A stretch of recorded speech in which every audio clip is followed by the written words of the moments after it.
Saint le Seigneur, le Dieu tout-puissant, celui qui est, qui était et qui vient. Paix et joie, frères et sœurs en Jésus-Christ. Bienvenue dans votre rubrique Saint du jour, disponible sur nos chaînes YouTube et nos pages Facebook et Instagram. N'hésitez pas à vous abonner pour vous inspirer chaque jour. Aujourd'hui, inspirons-nous de Saint Maxime. Maxime serait né à Versailles. Il avait fait dans sa jeunesse une étude approfondie des Écritures et dès qu'il fut élevé au sacerdoce, signala son zèle pour la foi chrétienne par de continuelles prédications dans les diverses provinces de la Lombardie. Il assista comme évêque au concile de Milan en 451 et souscrivit à celui de Rome en 465, immédiatement après le pape Saint-Hilaire, ce qui prouve qu'il était le plus âgé de tous les prélats. On croit qu'il mourut peu de temps après son retour dans son diocèse.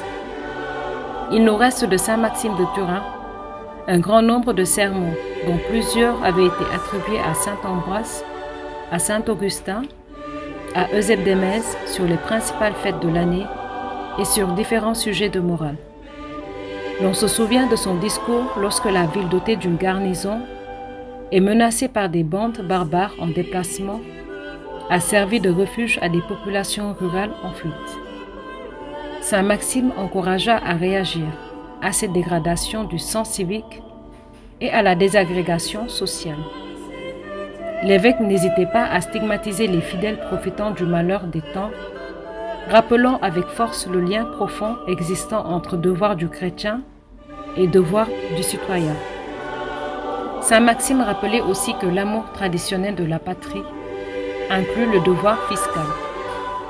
Le pape Benoît XVI dira de lui, lors de sa catéchèse du 31 octobre 2007, en audience générale, que Saint Maxime montre la croissante prise de responsabilité de l'autorité ecclésiastique dans un contexte où elle devait progressivement se substituer à une autorité civile disparaissant. La convergence des devoirs de l'honnête citoyen et ceux du bon chrétien demeurent des plus actuels. En ces temps de Covid-19, sachons encore plus être de bons citoyens et obéir à nos autorités ecclésiastiques. Aujourd'hui, nous fêtons aussi Saint Guillaume de Versailles et Saint Prosper d'Aquitaine. Bonne fête à tous les homonymes.